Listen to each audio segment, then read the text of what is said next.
the 5th National Human Rights Institutions Forum at the margins of the 73rd Public Ordinary Session of the African Commission on Human and People's Rights on Wednesday, 19th of October at the Sir Dawda Kairaba Jawara Conference Center discussed on human rights and right to development approach to the implementation of the agreement establishing the African Continental Free Trade Area, through centering vulnerable and minority groups who are likely to be impacted by the liberalization of trade. Ms. Bakisu Alpha Hassan Sidi Kabo, Head of Dispute Settlement, AFC-FTA, Secretariat on behalf of the Secretary General, Mr. Wamkele Kebetswemene, said trade enhances human rights between countries. She called on the organization to consider the vulnerable groups to enhance their activities. For example, a trade policy especially focused on economic growth may negatively impact on the businesses of vulnerable population who mainly operate in the informal sector. Indeed, as Secretariat, our key priority is in the implementation of the AFCFTA, which was operational in January 2021, is to ensure inclusiveness.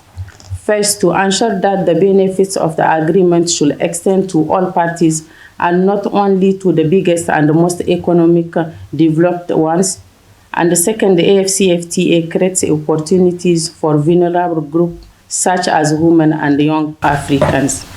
Agreement establishing the African Continental Free Trade Area is one of the flagship projects under the AU Agenda 2063. It is a framework agreement covering trade in goods and services, investments, intellectual property, rights and competition policy. Moreover, His Excellency Ambassador Salah Hamad, head of the AG Secretariat, Department of Political Affairs, Peace and Security, pointed out the importance of embarking on a such gathering. The forum is also an opportunity indeed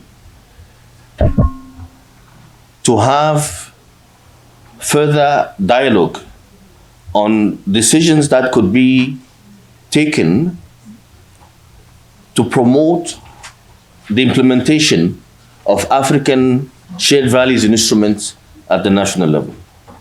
This, of course, includes the treaty that is promoting the continental free trade. Further, on the 73rd Public Ordinary Session, Mr. Aliou Jallow, Registrar of Companies of the Gambia, on behalf of the Attorney General, Minister of Justice of the Gambia, Honorable Dawda A. Jallow, said international trade will enable a strong economy among countries and will benefit the indigenous group. International trade could offer opportunities of increasing enjoyment of human rights. It could boost the economy and increase the resources for countries and reduce poverty and advance human rights. The active participation and inclusion of vulnerable populations in the implementation process of the AFCFTA is very timely and important, and their rights should always be protected.